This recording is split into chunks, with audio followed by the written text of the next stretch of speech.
Baik, sama-sama kita berdoa saudaraku. Bapa yang baik, terima kasih Tuhan. Sore hari ini tibalah saatnya kami akan mendengarkan firman-Mu.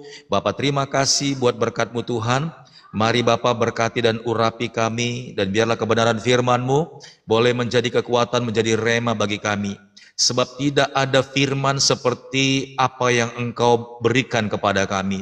Tidak ada firman seperti Engkau Bapa, sebab Engkaulah firman yang hidup itu. Tidak ada firman dimanapun di dalam dunia ini seperti firman-Mu yang memberikan kehidupan bagi orang-orang yang percaya. Sebab di dalam firman Tuhan adalah kekuatan Allah. Terima kasih Bapa yang baik. Pastor Daud siap untuk menyampaikan isi hati Tuhan. Mengalirlah deras dari rumah Bapa di surga ke dalam setiap hati anak-anak-Mu. Bahkan orang-orang yang tidak percaya yang menyaksikan live ini, saya berdoa Tuhan Yesus, mengalirlah aliran kasih setia-Mu Tuhan. Ampuni, berkati mereka, sebab mereka semuanya adalah ciptaan-Mu. Terima kasih Bapak, biarlah firman Tuhan ini berkumandang dimanapun setiap telinga yang mendengarnya. Dalam nama Yesus, berbahagialah orang yang percaya kepada firman Tuhan yang hidup. Kita yang siap dengar firman Tuhan sama-sama katakan, amin, haleluya. Iya, baik saudaraku yang diberkati oleh Tuhan, sekarang part yang ke-20 berapa? Ayo, haleluya, ayo. Part yang keberapa saudaraku? Haleluya, 23, yes Lord ya, 23 saudara. Ini perjalanan yang panjang saudara. Ya, kita masih ada di posisi ruang kudus atau iman. Ya, iman orang yang dewasa, saudaraku. Terima kasih banyak buat Kathy. Haleluya. Ya, kalau kemarin kita sudah belajar, saudara, ya, bagaimana kita kemarin sudah diberkati, haleluya, bahwa hidup ini adalah suratan yang terbuka, saudara ya.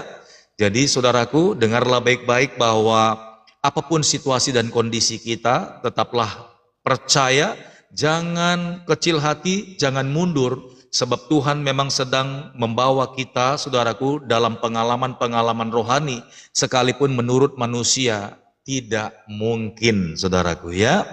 Nah justru saudaraku di dalam kehidupan kita ini, haleluya, kita sedang ditonton oleh orang banyak. Kita sedang diperlihatkan kepada dunia bahwa kita ini adalah orang-orang pilihan Tuhan, saudara.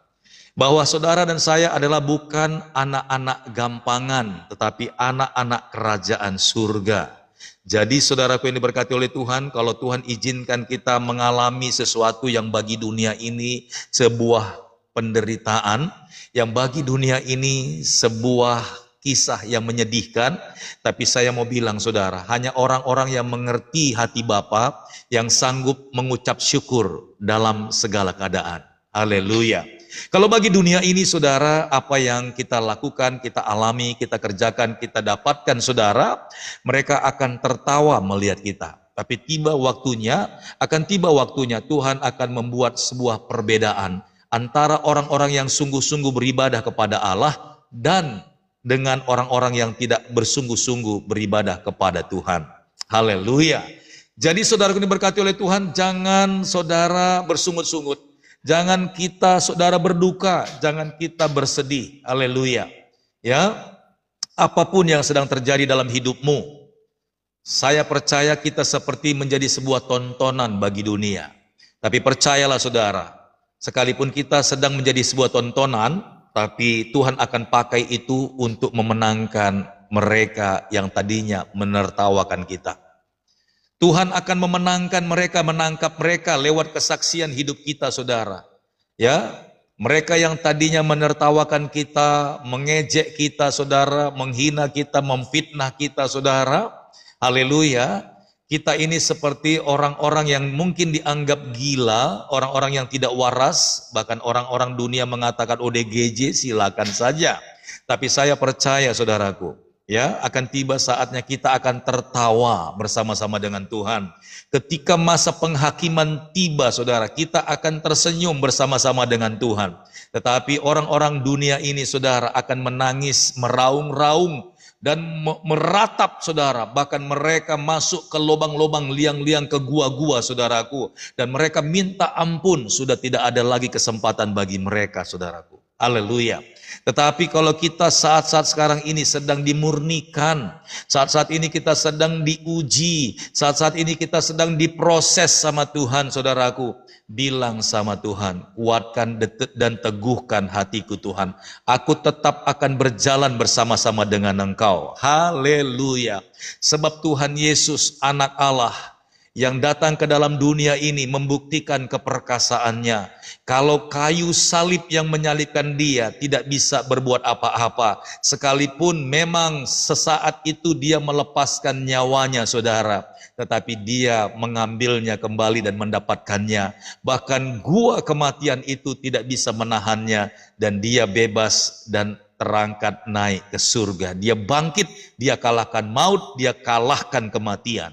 Saya mau bilang saudara, orang-orang yang hebat di dalam Tuhan, orang-orang yang hebat di dalam imannya saudaraku, dia akan muncul ke permukaan dan dunia akan terheran-heran saudaraku. Dunia akan menyaksikan bagaimana Tuhan bekerja memproses hidup saudara dan saya menjadi saksi Kristus, menjadi saksi Allah yang luar biasa. Haleluya. Jangan goyah saudaraku. Jangan goyah. Sebab tidak ada sesuatu pun yang terjadi dalam hidupmu tanpa sepengetahuan Tuhan.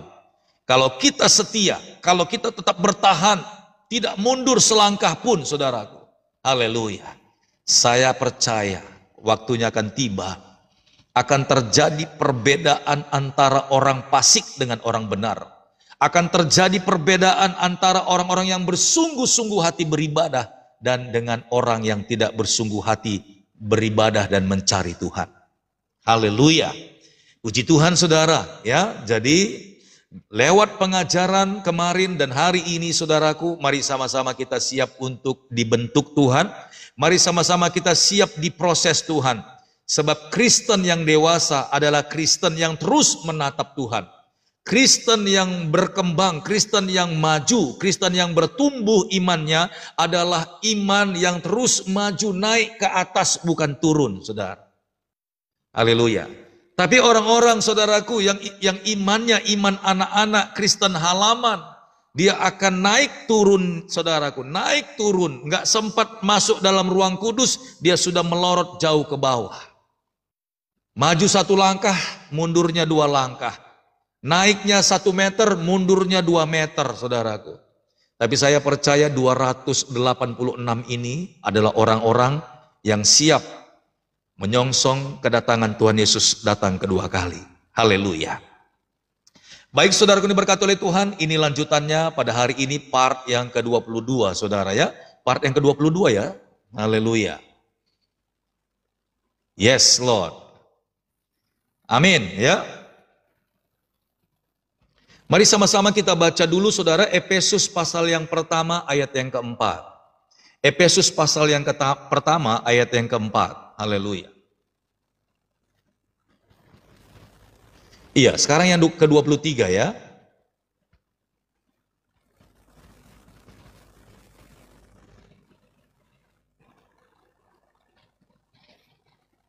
Iya, kami baru percaya pastor. Puji Tuhan ya, Nur Indah ya. Buka hatimu.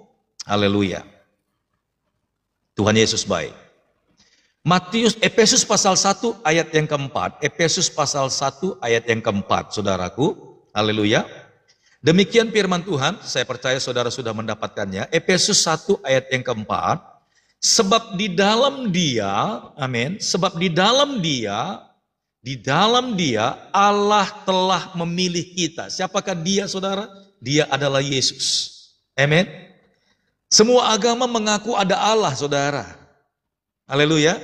Semua agama percaya ada Allah. Tetapi Efesus 1 ayat 4 berkata, saudaraku, sebab di dalam dia, di dalam Yesus, Allah telah memilih kita, saudara dan saya. Amin. Di luar Yesus, saudaraku, orang-orang itu akan masuk ke neraka, sebab tempatnya di neraka. Di luar Yesus, orang-orang itu tidak akan masuk ke dalam kerajaan kekekalan, tidak akan masuk, saudara. Orang-orang yang tidak percaya Yesus, yang menolak Yesus, yang tidak yakin Yesus adalah Tuhan, saudaraku, dia tidak punya tempat di surga. Haleluya.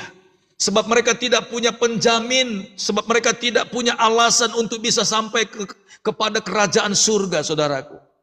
Efesus 1 ayat 4 berkata, sebab di dalam Dia, di dalam Yesus, Allah telah memilih kita sebelum dunia dijadikan. Dengar baik-baik, saudaraku. Pengajaran ini sudah Pastor Daud sampaikan, bahwa sebelum dunia dijadikan, Allah telah mengenal kita, saudara, mendesain kita, mengcreate kita. Yeremia 1 ayat 5 berkata, sebelum kita ada di rahim ibu kita, Allah telah mengenal kita, saudaraku, jauh sebelum kita dilahirkan ke dalam dunia ini. Jelas, saudaraku, bahwa kita ini adalah orang-orang pilihannya Tuhan. Untuk apa, saudara? Dikatakan di sini supaya kita kudus dan tak bercacat di hadapannya. Jadi itu artinya tadi saya katakan, saudara, ketika Tuhan Yesus izinkan kita diproses, tujuannya cuma satu, agar kita ini kudus. Kalau Tuhan izinkan kita, saudara, mengalami kehidupan bagi dunia ini, itu sebuah penderitaan, saudara. Tapi di hadapan Tuhan kita sedang diproses, dikuduskan, ditahirkan, saudara. Ada banyak orang-orang dunia ini cuma hanya berani percaya menjadi agama Kristen, tetapi tidak berani maju terus mengikuti rencana Tuhan. Haleluya. Ya, sekali lagi saya baca, sebab di dalam Yesus Allah telah memilih kita sebelum dunia dijadikan supaya kita kudus dan tak bercacat di hadapannya. Saudara tahu kenapa kita dikatakan tidak bercacat di hadapannya? Karena segala sesuatu yang tadinya mungkin dianggap cacat itu dilepas dari hidup kita, saudara. Haleluya. Haleluya, haleluya. Ya. Jadi orang-orang yang tidak ada di dalam Kristus Yesus, di dalamnya hidupnya penuh dosa, saudara. Sebab bagaimana cara manusia bisa menguduskan dirinya? Enggak bisa. Haleluya. Perbuatan baik, kitab Yeremia berkata perbuatan baik itu seperti kain lara. Ya, apapun yang kita buat, saudaraku, itu semua hanyalah perbuatan manusia. Tidak ada yang bisa menjamin kita bisa masuk ke dalam surga. Hanya Tuhan Yesus saja yang menjadi penjamin dan yang menyucikan kita dari segala dosa. Haleluya, haleluya. Kita bersyukur, saudaraku. Amin. Nah, saya mau bilang begini, saudaraku. Kenapa kita harus menghadapi banyak hal? Kenapa kita harus mengalami peristiwa-peristiwa yang memang secara daging tidak enak, saudara? Tetapi sesungguhnya tadi Pastor Dan sudah katakan bahwa itu adalah Tuhan izinkan sebagai sebuah proses pemurnian, proses penyucian, agar kita di hadapan Tuhan itu sempurna. Haleluya. Sebenarnya, saudara, saya mau bilang begini, sebelum dunia ini ada, kita sudah ada di tangan Tuhan, dan Tuhan ketika menghadirkan kita dalam dunia ini, Tuhan sudah tentukan kita jadi apa. Sekali lagi saya mau katakan, saudara, sebelum kita dilahirkan ke dalam dunia ini, sebenarnya Tuhan sudah mengenal kita, dan Tuhan tahu bahwa kita ini akan jadi seperti apa ketika kita lahir di dalam dunia ini. Tuhan tahu kita seperti apa dan harus jadi apa, karena Tuhan telah mengenal kita sebelum, saudaraku, dunia dijadikan. Haleluya. Saya mau ajak saudara untuk mulai berpikir, ya. Ini saya kasih gambarannya, saudara. Ya. Apapun yang terjadi di dalam dunia ini, mall, rumah, gedung-gedung pencakar langit, ya, apartemen, apalagi, saudara, rumah sakit, bahkan pesawat, saudara. Sebenarnya semuanya itu tidak akan pernah ada. Ya. Sebenarnya semuanya itu tidak akan pernah ada kalau tidak ada yang namanya bayangan. Saudara tahu bayangan? Membayangkan. Itu yang namanya visi. Vision. penglihatan. Ya. Lalu kita mungkin bertanya, kok bisa ada pesawat ya pastor? Bagaimana ceritanya loh pesawat itu besi, bertonton saudara, bisa terbang gak jatuh saudaraku. Saya mau bilang gedung tinggi pun dulu tuh gak ada. Rumah sakit, mall, apartemen itu gak ada. Lalu sekarang kenapa bisa kejadian saudara? Jawabnya cuma satu. Ketika pertama kali saudara, orang yang berpikir jauh saudaraku, memikirkan, biasanya kan kalau rumah itu cuma satu lantai doang gitu ya. Lalu orang mulai berpikir, bagaimana caranya ya bangun sebuah bangunan, lalu di dalam bangunan itu bisa ribuan orang tinggal di situ. Lalu orang mulai berpikir saudara, bagaimana caranya orang banyak itu bisa ditahan di situ, lalu bangunannya seperti apa? Kemudian mereka berpikir saudara, untuk menopang jumlah ribuan orang yang ada di bangunan itu, tentulah tidak cukup pondasi yang kecil. Lalu mereka menuangkan saudara, imagine yang ada di pikiran, mungkin pada saat itu adalah kontraktor atau desainer atau engineer saudaraku. Kalau dulu mungkin belum ada kuliah, bisa dikatakan saudaraku arsitek atau pemborong.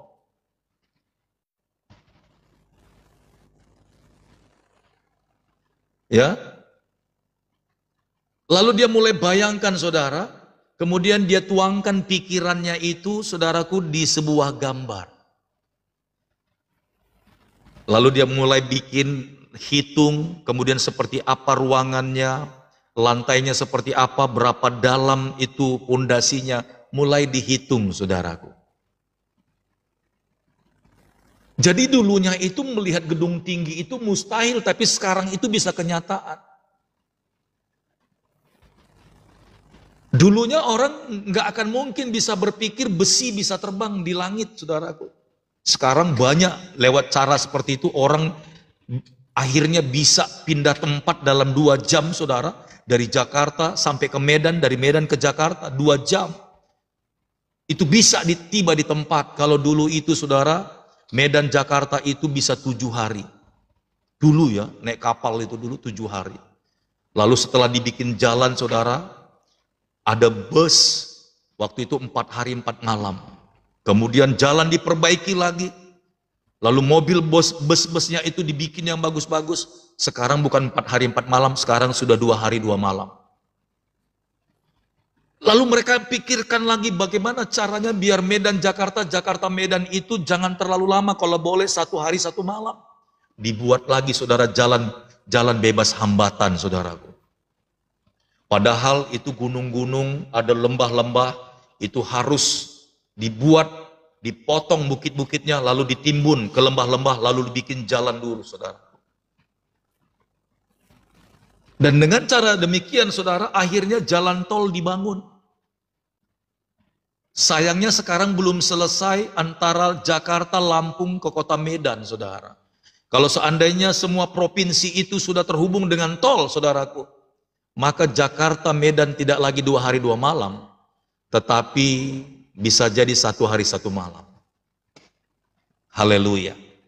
Nah saudara, saya mau bilang saudaraku, bahwa segala sesuatu bisa terjadi kalau kita mengawalinya dengan memikirkan dulu saudara. Lalu saudara pikirkan, saudara bayangkan, dan saudara mulai gambar saudaraku. Haleluya. Gambar. Makanya kemarin kan kita bahas saudaraku, ya, Allah ketika mendesain atau dan menciptakan manusia, dia katakan serupa dan segambar dengan dia. Nah, pada sore hari ini kita belajar dari segala sesuatu yang ada ini dimulai saudara dari apa yang kita pikirkan kemudian dituangkan ke sebuah gambar. Nah, mungkin kalau saya kasih ilustrasinya terlalu banyak saudara mungkin jadi bingung saudaraku ya. Saya singkatin begini aja. Kalau Pastor Daud mau bangun rumah, saudara, mau bangun rumah, lalu saya cari pemborong yang mau bangun rumah itu. Pasti pemborong itu tanya, rumahnya mau dibangun seperti apa, Pak Daud? Ya saya nggak mungkin dong bilang, saya ceritakan yang di pikiran saya, nanti tolong bangunkan rumah itu ukurannya, lebarnya 6 meter, panjangnya 15 meter, lalu nanti kamarnya ada 3. Oke, kamarnya ada 3, nanti terasnya seperti ini, lalu nanti ada halamannya, ada juga nanti halaman belakang. Pastilah si pemborong itu bingung, karena gambarnya bisa aja seperti macam-macam, saudara. Lalu bagaimana caranya si pemborong ini yang mewujudkan apa tadi yang di rumah di kepala saya itu bisa tepat seperti apa yang akan dia bangun, saudara? Jawabnya cuma satu, saya harus membuat blueprint-nya, saudara. Amen? Blueprint. Saudara tahu arti blueprint? Coba saya tanya dulu buat saudara, ada yang tahu blueprint, saudara? Apa itu blueprint? Pernah lihat blueprint, saudara? Kalau saudara-saudara yang pernah bangun rumah besar pasti tahu itu blueprint itu apa. Yes, ya, oke. Feni nggak tahu katanya ya. Kalau itu Darmawati nggak tahu, Pastor. Oke, kalau Philo Plishop dia katakan plan, rencana yang akan dilakukan. Blueprint itu kalau di Indonesia kan itu cetak biru. Pernah nggak lihat ada kertas lebar, saudara? Itu denah gambar. Denah gambar. Itu blueprint namanya, saudara. Jadi semua gambaran rumah yang akan saya bangun itu, kalau saya mau minta kepada pemborong, saya harus bikin gambarnya dulu, saudara. Itu yang namanya denah rumah atau gambar potongan rumah. Itu yang namanya blueprint. Nah sebenarnya saudara, hidup kita ini sebenarnya sudah punya blueprint dari surga, saudaraku. Sudah punya blueprint dari surga. Kita ini akan seperti apa yang dibangun oleh Allah dalam hidup kita. Kita ini sudah punya blueprint di tangan Tuhan. Hanya saja saudaraku, kita sering sekali membangun hidup kita tidak dalam dasar kasih Kristus. Itu tertulis di kitab 1 Korintus ada, saudara ya. Bangunlah dasar imanmu, bangunlah imanmu di bawah dasar iman Kristus. Di atas dasar iman Kristus, saudara. Haleluya. Jadi ketika saya sudah membuat blueprintnya, ya, nanti ruang tamu begini, nanti di samping ruang tamu ada kamar, padahal rumah itu tidak terlalu besar ya. Lalu di samping kamar tadi itu ada ruang makan, di belakangnya ada dapur, dan di samping dapur itu ada kamar mandi. Udah jelas blueprintnya, saudara. Lalu saya bawa blueprint ini kepada seorang pemborong. Saya mau tahu respon saudara. Saya mintanya rumahku dibangun berdasarkan blueprint. Tetapi ketika saya serahkan kepada seorang pemborong, saudaraku, seorang yang ahli dalam bangunan, ketika dia mendapatkan blueprint dari saya, lalu dia mulai membangun, saudaraku. Oke, dia mulai membangun dengan nilai kontrak pembangunan itu semuanya sudah deal. Tetapi saudaraku yang diberkati oleh Tuhan, ketika pemborong itu memakai pikirannya, saudaraku yang diberkati oleh Tuhan, ketika pemborong itu memakai keahliannya, dia melihat, saudara, gambar yang saya serahkan tadi itu, tapi menurut dia ada yang lebih baik, saudara. Tanpa dia diskusi sama saya, tanpa dia bertanya kepada saya, dia bangun rumah itu, saudara, seperti apa yang dia tahu dan dia mau. Haleluya. Ya, tadinya saya mau ada kamar mandi di belakang, tapi justru dia pindahkan kamar mandi itu di depan atau di tengah-tengah, saudaraku. Yang membedakan kamar 1 dengan kamar 2, kamar mandinya menurut si pemborong itu lebih bagus kamar mandinya ditaruh di sini. Ukuran rumahnya seperti ini. Bahkan di pikiran pemborong itu dia berpikir begini, pastilah pemilik rumah ini akan cocok dan sesuai dengan apa yang ku tahu, apa yang saya bangun, karena saya ini ahli pemborong. Saya mau tanya sama saudara semuanya. Ketika si pemborong itu mengambil kesimpulan dan membangun menurut dia apa yang baik, saudaraku, tetapi tidak sesuai dengan blueprint yang saya berikan tadi kepadanya. Menurut saya, pemborong itu gagal atau sukses membangun rumah itu, saudara. Haleluya. Coba jawab, saudaraku. Iya, ada dua perbedaan di sini ya. Serep Maroha bilang sukses katanya. Saya sudah kasih denah sesuai dengan gambar, saudaraku ya. Ada kamar di depannya, di sebelahnya ruang tamu. Lalu di sebelah kamar tadi itu ada kamar dua, di sebelahnya itu ada ruang makan. Lalu di belakang ruang makan itu ada dapur, dan bersampingan dengan dapur itu ada kamar mandi. Tapi kamar mandinya itu dipindahkan sama si pemborong di tengah-tengah, saudara. Karena menurut dia itu baik, karena menurut dia itu bagus dan cakep. Menurut saudara, kira-kira pemborong itu sukses atau gagal, saudara? Ya, Nerli bilang gagal, Ibu Jenny bilang gagal, Ito Darmawati bilang gagal.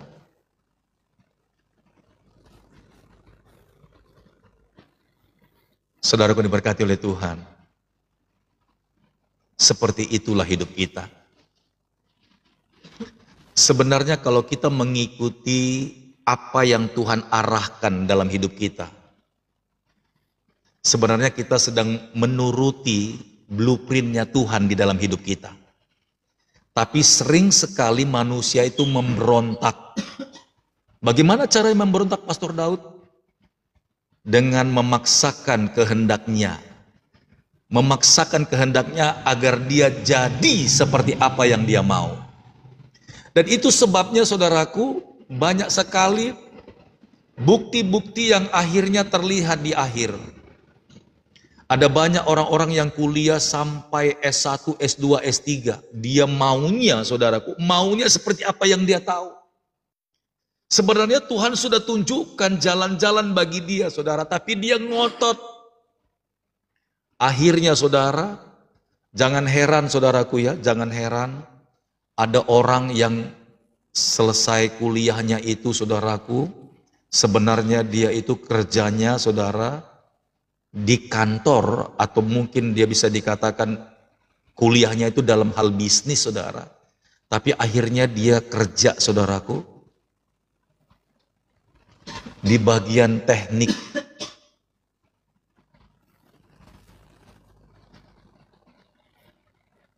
Jangan heran, saudara, ada banyak pendeta-pendeta, saudaraku, dulunya itu labelnya insinyur, saudara. Kok larinya jadi pendeta?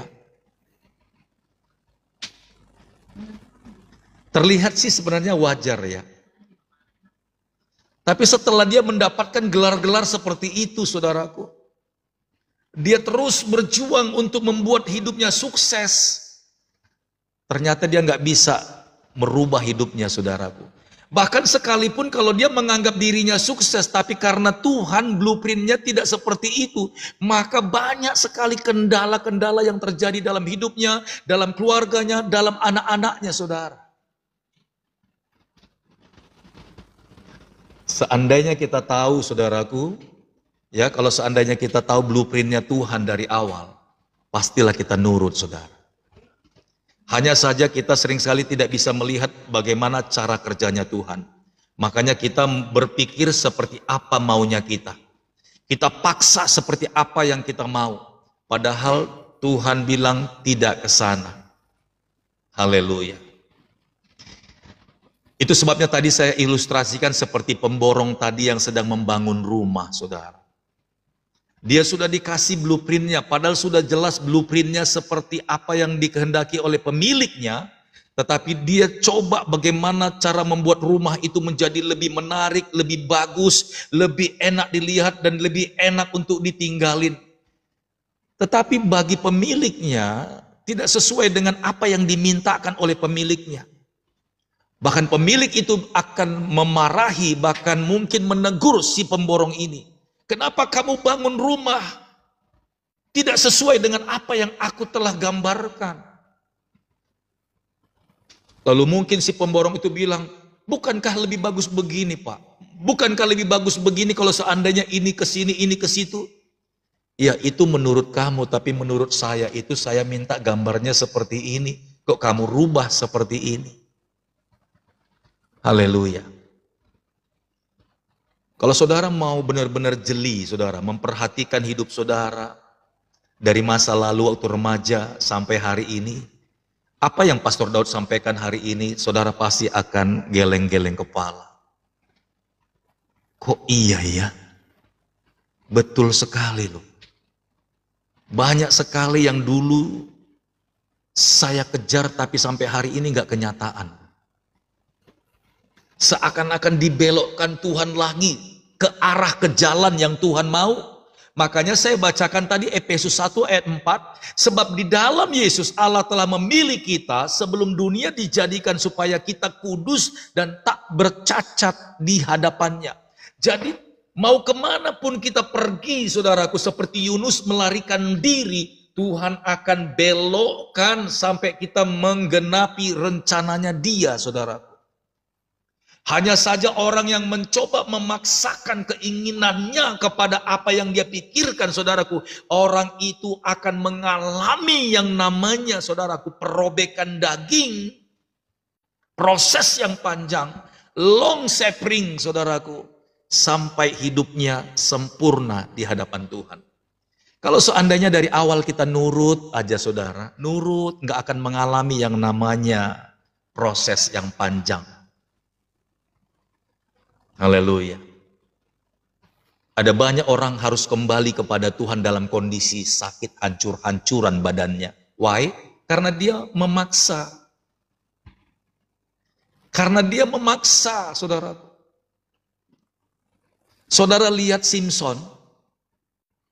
Simson itu adalah nazir Allah yang lahir atas penentuan Tuhan. Bahkan ibunya mengatakan, saudara, bahwa Simson ini akan lahir dan rambut di kepalanya nggak boleh dipotong, nggak boleh disentuh oleh gunting atau pisau cukur. Itu ketetapan, saudara. Coba bilang di hatimu, ketetapan. Saudara tahu ketetapan? Nggak boleh dilanggar, saudara. Ketetapan. Tapi coba saudara lihat, Simson mengikuti dagingnya. Dia coba cari perempuan yang cantik, yang paling cantik, saudara. Dia bandingkan di mana-mana dia pergi karena Simson itu seorang pemuda yang gagah perkasa, saudara. Jadi siapa saja tunduk dan harus manut dengan dia. Orang-orang Filistin takut dan gentar karena tidak ada seorang pun yang bisa tangkap dia. Haleluya. Bagaimana caranya akhirnya Simson bisa jatuh dalam dosa? Dia memberontak. Dan Alkitab menuliskan akhirnya Simson gugur, saudara, mati bersama-sama orang Filistin di satu gedung tontonan. Haleluya. Kenapa sampai seperti itu? Karena rambutnya akhirnya kesentuh sama pisau cukur oleh istrinya dari Filistin itu, saudara, Delila. Saudara lihat permintaan Simson yang terakhir, Tuhan, berikanlah aku kekuatan kali ini saja. Matanya sudah buta, saudara, sudah ditusuk dengan senjata tajam yang dibakar di api, ditusuk di matanya, dia nggak bisa lihat lagi, saudara. Tapi dalam permintaan terakhir itu pun Allah masih mendengar karena Simson ini memang nazir Allah. Ditentukan dia lahir untuk, saudaraku, menunjukkan kuasa Tuhan di antara umat Israel dan juga orang Palestina, saudara. Haleluya. Tapi karena Simson ini lari dari blueprintnya Tuhan, akhirnya dia harus mengalami yang namanya proses yang mengerikan itu, saudara. Haleluya. Tuhan tetap mengampuni dia, tapi dia harus mengakhiri hidupnya mati bersama-sama dengan orang banyak, ditimpa oleh bangunan yang luar biasa itu, saudaraku. Nah, kalau kita masuk ke dalam pengajaran ini, saudara, sebenarnya kita ini akhirnya lambat untuk jadi seperti apa yang Tuhan mau. Kenapa? Karena kita sering sekali ya hitung-hitungan sama Tuhan, bukan masalah rupiah, saudara. Aku kalau rajin ke gereja, aku dapat apa sih? Kalau aku nanti ibadah terus begini, aku mau makan apa? Ya, bukannya Tuhan nggak izinkan saudara bekerja atau berusaha. Tuhan bilang kamu kerjakan ini. Kamu harus sabar di sini. Kamu harus lakukan dengan setiap pekerjaan ini. Lalu saudara bilang, aku kerjaan begini untungnya sedikit. Aku nggak betah kalau kerja bicara jujur seperti ini. Kerjaan apa ya Tuhan yang mengerjakan sekali saja itu langsung bisa beli satu motor. Haleluya. Saudara langsung mulai cari caranya manusia. Saudara mulai cari caranya yang Tuhan nggak suka. Saudara mulai cari caranya yang instan, saudaraku.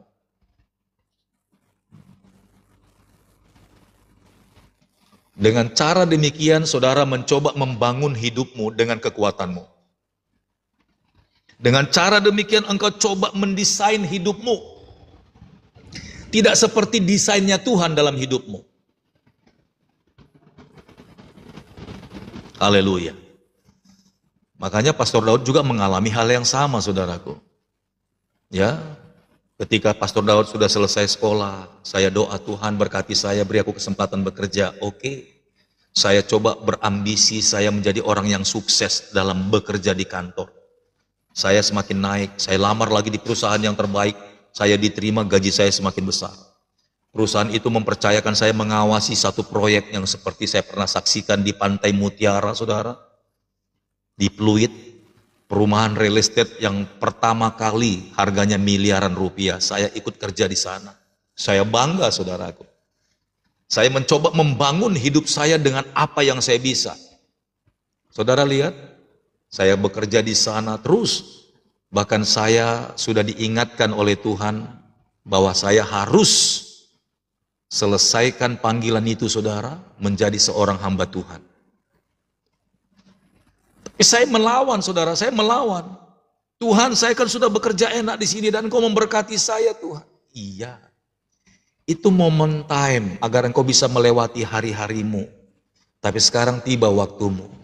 Cepat. Sebab aku membuat blueprintmu itu bukan menjadi orang sukses sebagai kontraktor, tapi aku memanggil engkau untuk melayani aku. Saya pikir saya gak akan pernah sukses jadi hamba Tuhan. Salah besar, saudaraku. Salah besar.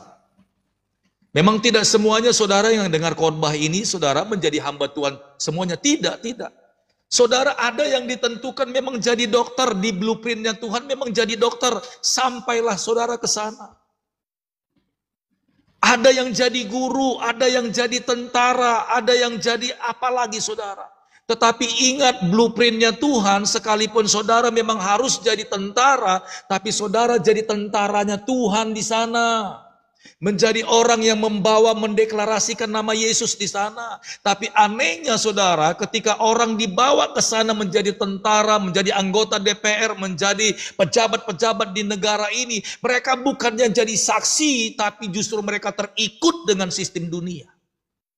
Balik lagi, lari lagi dari blueprintnya Tuhan, saudara.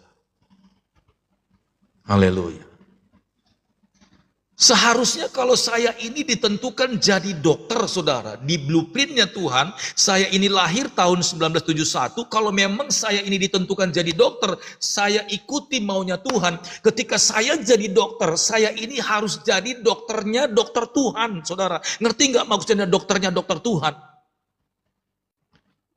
Ketika ada orang sakit, lalu dia bilang, dokter, saya sakit. Oh iya, apa sakit apa Bapak Ibu? Ini sini saya periksa. Lalu saya tanya sama dia, Bapak Ibu kerjanya apa? Dokter, saya ini tukang ojek. Oh ya, tinggalnya di mana? Di sini. Berapa anaknya? Anak saya ada 5. Oh ya, rumahnya rumah sendiri? Enggak dokter, saya ngontrak. Hah? Ngontrak? Kalau dia dokternya Tuhan Yesus. Saudara ngerti maksud saya? Dokter ini pasti bilang begini, Pak, saya kasih obat ya Pak, sini saya suntik. Ketika sudah diperiksa semuanya beres, ini obatnya makan sekian, 1 hari sekali Pak, oke. Dalamnya ada Yesus. Lalu pasiennya bilang begini, dokter, berapa semua yang harus saya bayar? Soalnya takut duitnya nggak cukup. Dokter yang dari Tuhan Yesus itu bilang begini, saudara, sudah dibayar sama Tuhan Yesus.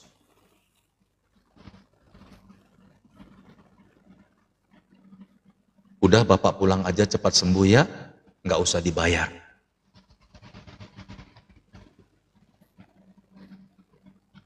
Kalau seandainya blueprintnya Tuhan di dalam saya ini, saudara, jadi dokter, saudaraku, ngikutin maunya Tuhan, saudara. Tentulah di hati saya ini ada kasih Kristus. Saya memang harus kaya dari pekerjaan saya jadi dokter.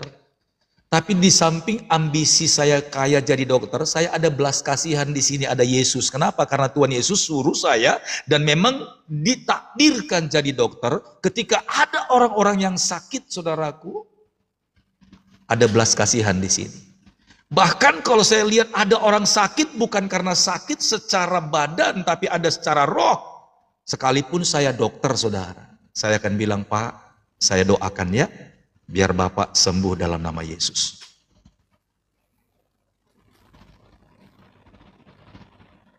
Kalau seandainya saya di blueprintnya Tuhan jadi polisi, saudaraku. Amin. Ketika saya sedang bertugas mengawasi jalan lalu lintas,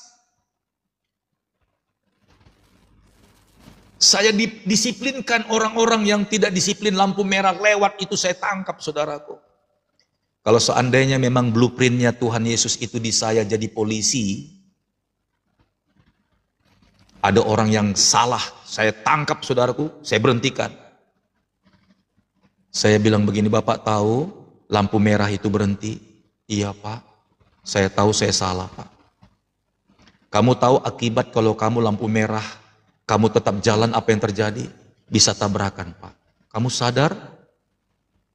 Sadar.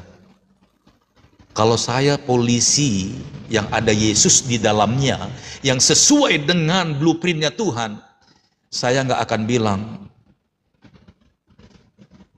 kamu ditilang atau mau bayar di sini. Saya nggak akan bilang begitu, saudara. Sebagai orang yang punya kasih di sini, sekalipun saya polisi, saya akan bilang, lain kali jangan lakukan itu ya. Kamu jalan, tapi hati-hati. Jadi saudara dan saya sebenarnya kalau di tangan Tuhan, di blueprintnya dia, ya sekali lagi saya bilang, kita ini enggak semuanya harus jadi pendeta, penginjil, saudara, tidak. Saudara akan jadi seperti apa yang Tuhan mau, tapi jadilah saudara seperti blueprintnya Tuhan. Jangan gara-gara sudah masuk jadi polisi, tentara, pejabat, wah ini saatnya saya kaya. Ini saatnya saya kaya raya, ini saatnya saya lebih hebat dari saudaraku. Ini saatnya saya lebih punya harta. Haleluya. Lupa dengan rencana Tuhan awalnya, saudara. Ketika doa Tuhan Yesus. Ini waktu masih SMP, SMA, saudara, waktu kuliah Tuhan. Kalau aku nanti sukses, kalau Tuhan berkati jalan-jalan saya, apakah jadi polisi, tentara, apakah jadi pejabat Tuhan, aku akan jadi berkat dimanapun aku berada. Ketika Tuhan izinkan sampai di situ, saudaraku, lupa daratan.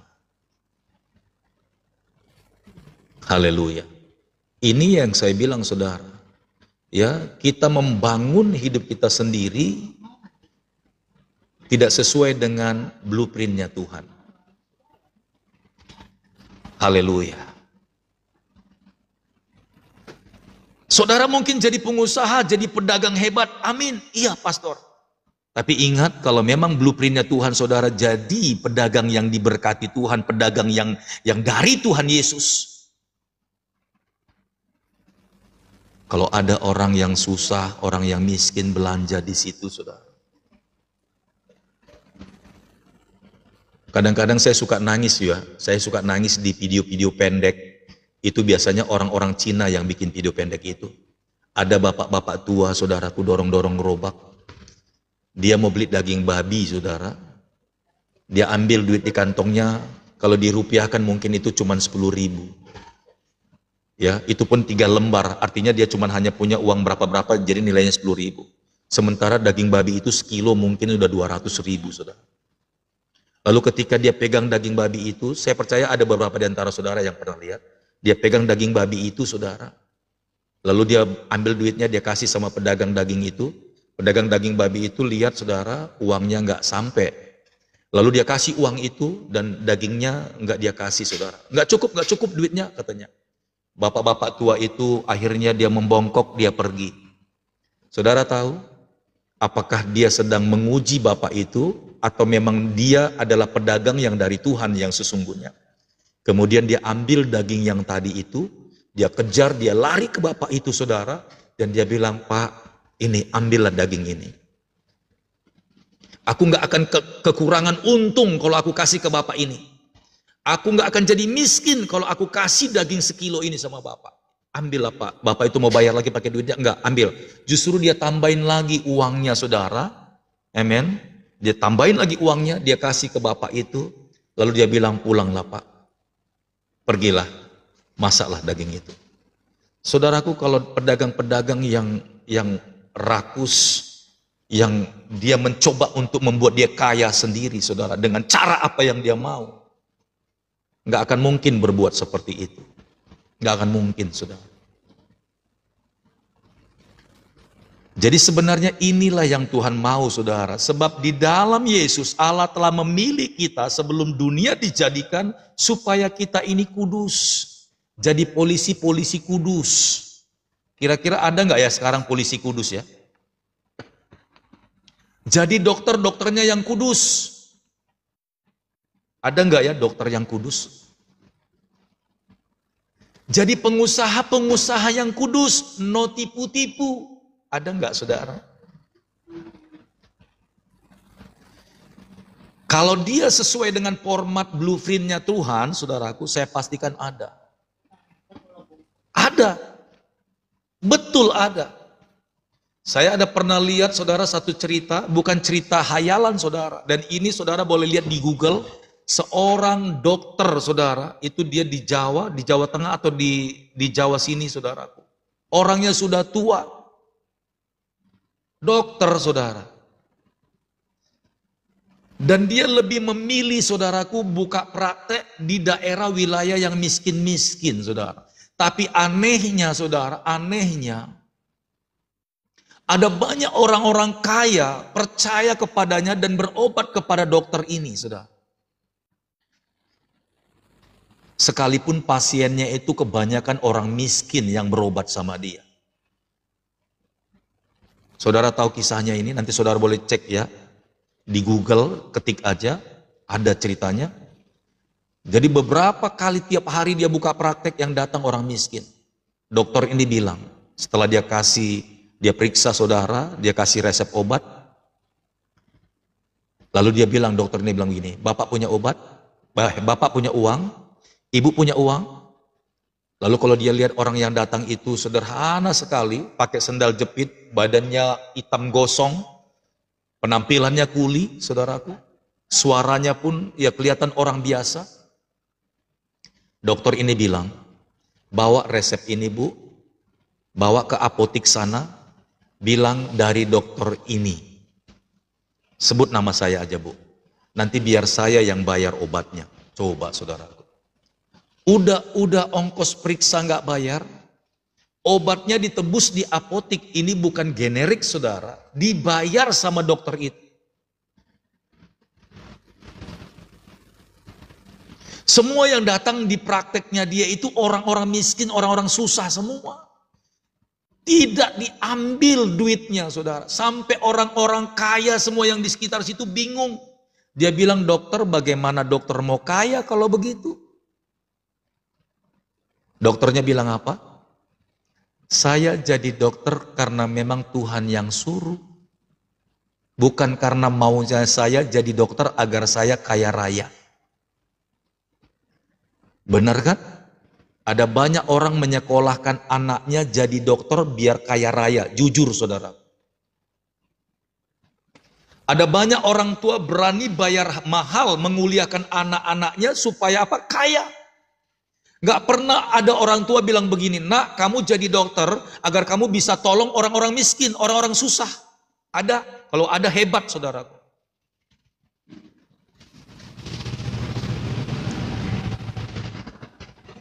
Ada banyak orang-orang tua menguliahkan, bayar harga sampai jual tanah, jual rumah biar anaknya jadi dokter supaya apa? Kaya raya saudara.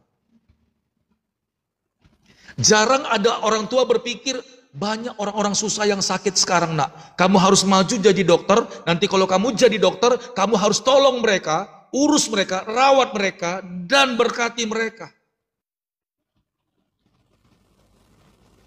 Saya yakin kalau ada orang tua punya suara seperti itu, nggak akan ada orang yang mau jadi dokter saudara.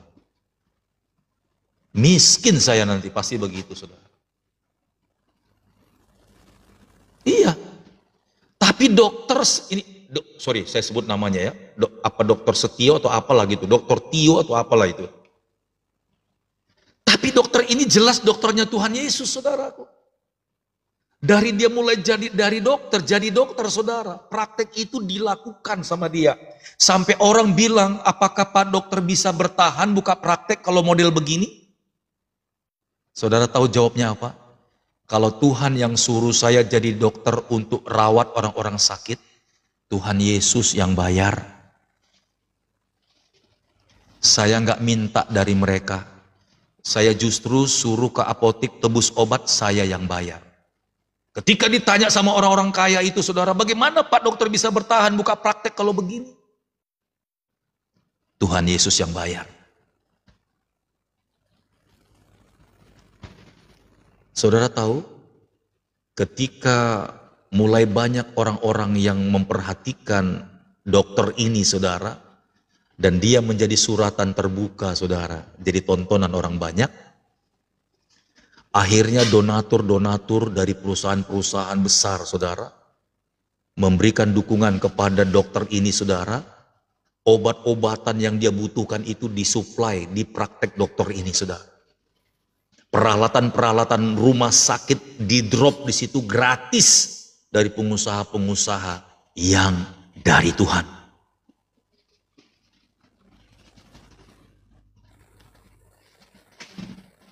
Haleluya. Jadi orang-orang yang memang berjalan hidup bertumbuh seperti blueprintnya Tuhan saudara. Maksudnya Tuhan itu ada. Agar kita memberitakan kabar baik kepada seluruh umat yang ada dalam dunia ini. Jadi dengan saudara jadi guru, saudaraku jadi guru, saudara jadi gurunya Tuhan Yesus. Mengajari dengan sabar. Kalau ada anak-anak atau siswa yang bodoh, nanti datang ke rumah ibu ya, nanti ibu ajarin lagi kasih les. Di hati ada Yesus. Ajarin mereka sampai pintar. Lalu orang-orang tua bilang sama gurunya yang kasih les, ibu, kami nggak sanggup bayar, uang sekolahnya aja belum bayar 3 bulan. Gurunya bilang begini, saya guru dari Tuhan Yesus, nggak usah bayar. Karena saya disuruh Tuhan jadi guru untuk mencerdaskan anak-anak Tuhan, bahkan anak-anak bangsa ini. Ada nggak guru seperti itu saudara? Kalau ada saudaraku, dialah guru yang dari Tuhan. Haleluya. Jadi itulah yang dimaksudkan Tuhan saudara.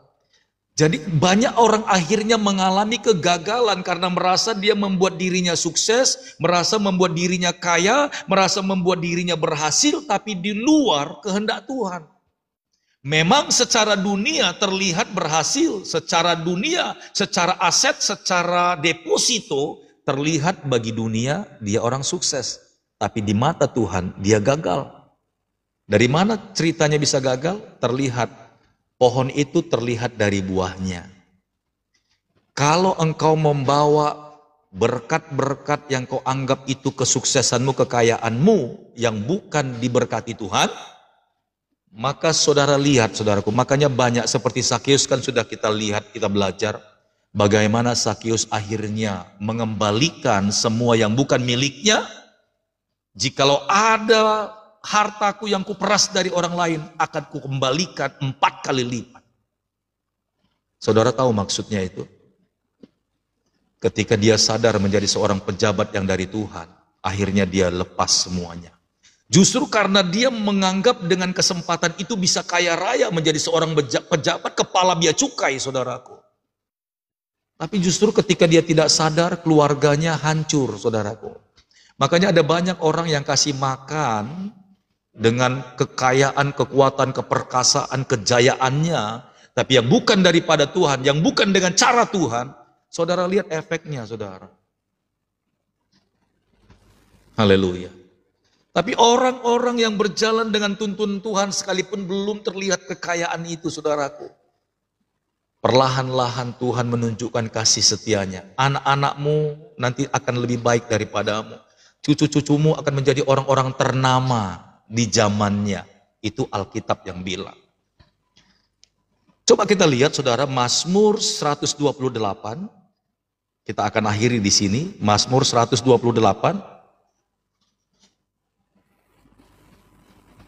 Inilah yang dimaksudkan oleh pemazmur yang ditulis Mazmur 128, saudara.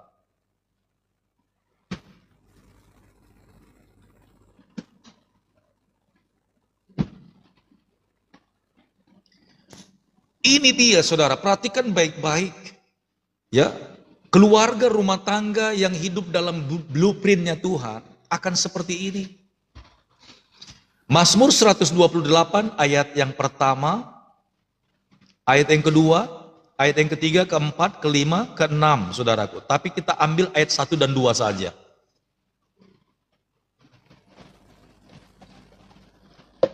Haleluya.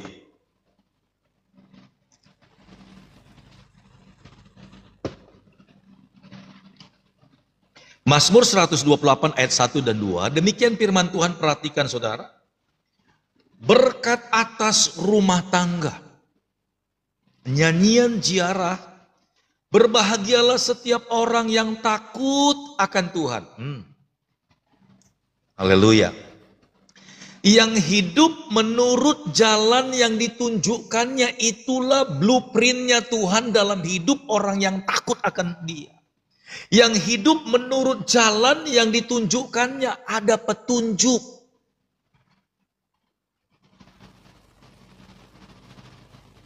Masalahnya banyak anak-anak Tuhan hidup berkarir tidak sesuai petunjuk Tuhan. Tapi asal tabrak saja, semua dihalalkan. Cara-cara yang tidak berkenan di hadapan Tuhan dihalalkan. Yang penting dapat cuan, yang penting jadi kaya. Apakah itu berkat? Tidak, itu gagal, saudara. Itu gagal.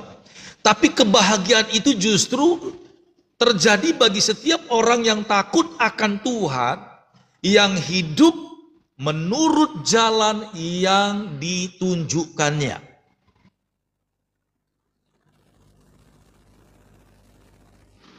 Haleluya.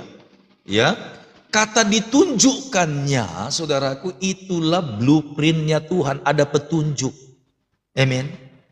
Ada petunjuk, saudaraku.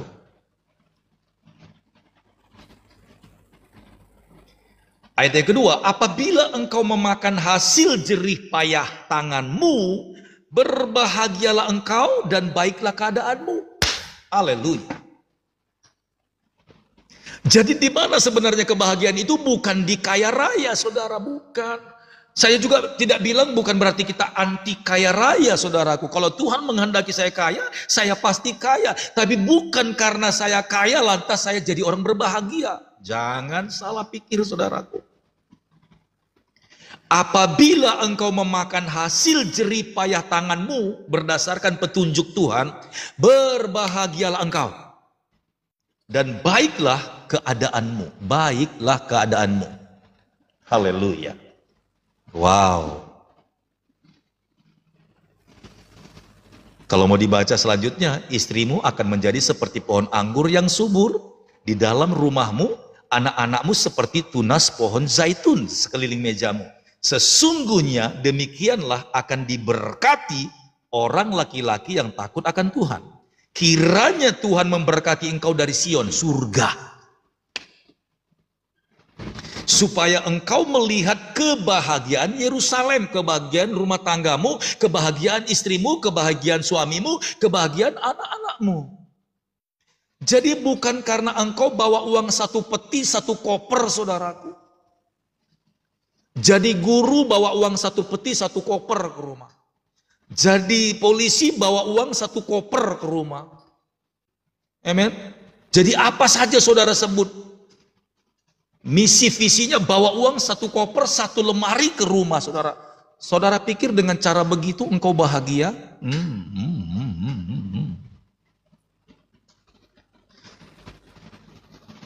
Tanpa engkau sadari, saudara, ketika kita jadi pengusaha, jadi pejabat, jadi guru, jadi apapun, ketika kita jadi orang-orang yang seperti Yesus, saudaraku, tanpa kau sadari ketika engkau lakukan itu, pengurapan dan blessing kepada anak-anakmu, keluargamu itu turun, saudara.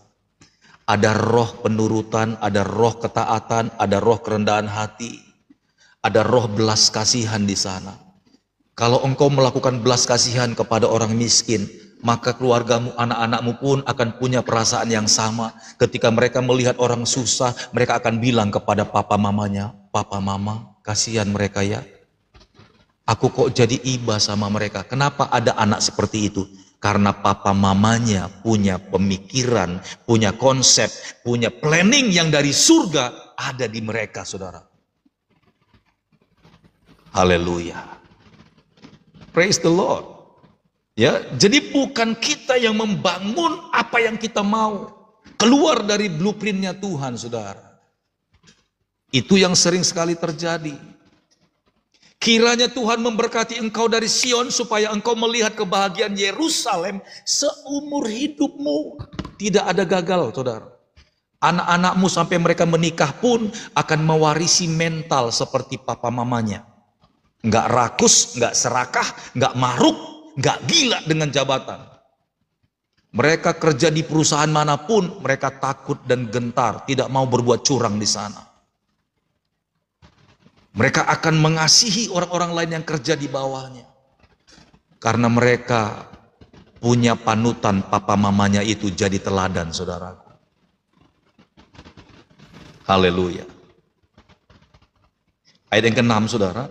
Dan melihat anak-anak dari anak-anakmu damai sejahtera atas Israel, umat pilihan Allah, orang yang percaya. Ayat yang pertama saya ulang, berbahagialah setiap orang yang takut akan Tuhan. Yang hidup menurut jalan yang ditunjukkannya. Menghidupi dan hidup. Menghidupi itu engkau tekun. Engkau setia dalam pekerjaanmu. Itu menghidupi. Tapi kalau hidup, itu menerapkan dan melakukan apa yang Tuhan mau. Haleluya. Kalau seandainya ada banyak, ya, kita berdoa, saudaraku, agar generasi-generasi penerus-penerus orang yang percaya akan dimunculkan Tuhan di akhir zaman ini, model seperti ini. Saya percaya negara kita ini akan luar biasa, saudara. Akan luar biasa. Akan luar biasa, saudara. Haleluya. Dengan cara ini korupsi sudah nggak ada. Dengan cara ini koruptor sudah nggak ada. Dengan cara ini penipu, pendusta, pembohong sudah nggak ada, saudara. Haleluya.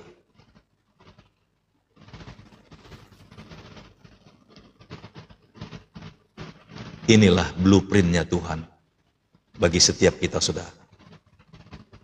Jadilah saudara seperti apa yang Allah rencanakan di dalam hidupmu. Bilang sama Tuhan, Tuhan ajari aku mengerti kehendak-Mu, Tuhan.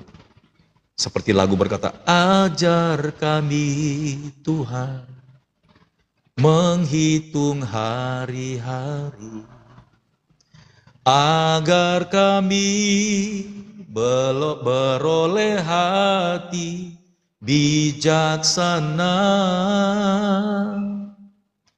Ajar kami Bapa, hidup dalam jalan-Mu, agar semua rencana-Mu digenapi.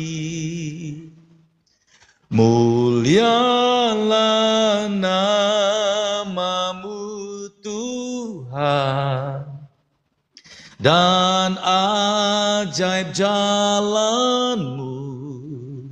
Pimpin kami di setiap waktu. Besar setiamu Tuhan, dan ajaib jalan-Mu. Pimpin kami di setiap waktu. Haleluya. Nah, saya percaya saudara, kalau kita hubungkan lagi dengan kitab Amsal, berkata saudara, berkat Tuhanlah yang menjadikan kaya, susah payah tidak menambahinya. Saya percaya saudaraku, ketika kita melakukan blueprint apa yang Tuhan mau di dalam hidup kita, sesungguhnya di sanalah kita akan melihat bagaimana keajaiban-keajaiban Tuhan itu terjadi. Jangan pernah takut saudara nggak makan, jangan pernah takut saudara tidak sukses. Kita lihat saudara bagaimana Tuhan bekerja. Dan hari ini disaksikan oleh ratusan orang bagaimana ya Pak Yanto Daniel tadi saudara, nggak kepikir oleh dia bagaimana hati Tuhan mengalir kepadanya lewat saudara-saudara semuanya.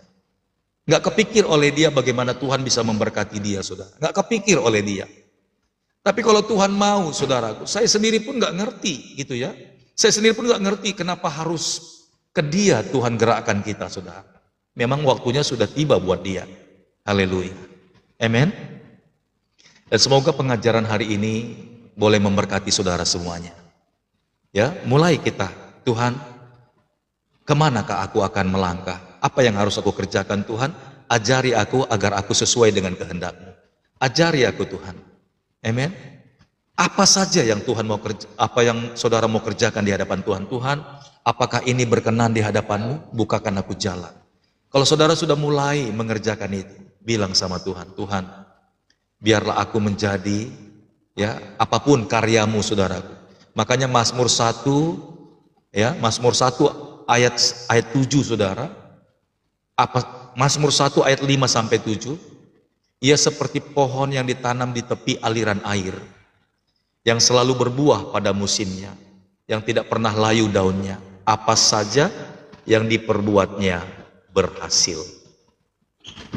Engkau tidak akan miskin kalau engkau jadi pengusaha, pekerja, pebisnis, guru, karir-karir yang Tuhan letakkan dimanapun saudara berada.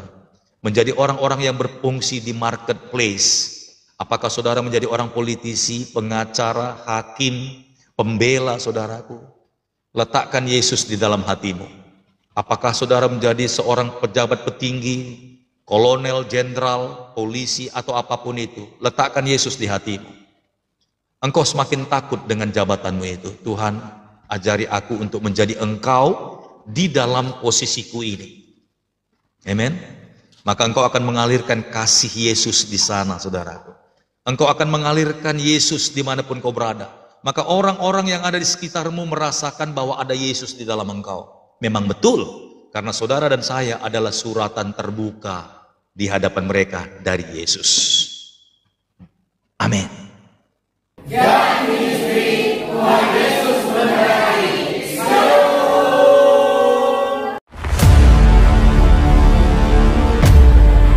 Segala sesuatu yang masuk lewat mulut, keluar lewat mulut. Jadi tidak mungkin ada orang kerasukan roh jahat kalau tidak orang itu tak jadi tumbal setan. Dalam nama Yesus, dalam nama Yesus, dalam nama Yesus, Menjauhi kejahatan, bilang ini punya kerajaan surga udah lagi ini. Yesus sangat tahu bagaimana cara menyembuhkan orang buta itu. Dia ambil keputusan dan dalam nama Yesus, cepat, jangan lama-lama. Aku perintahkan engkau demi nama Yesus.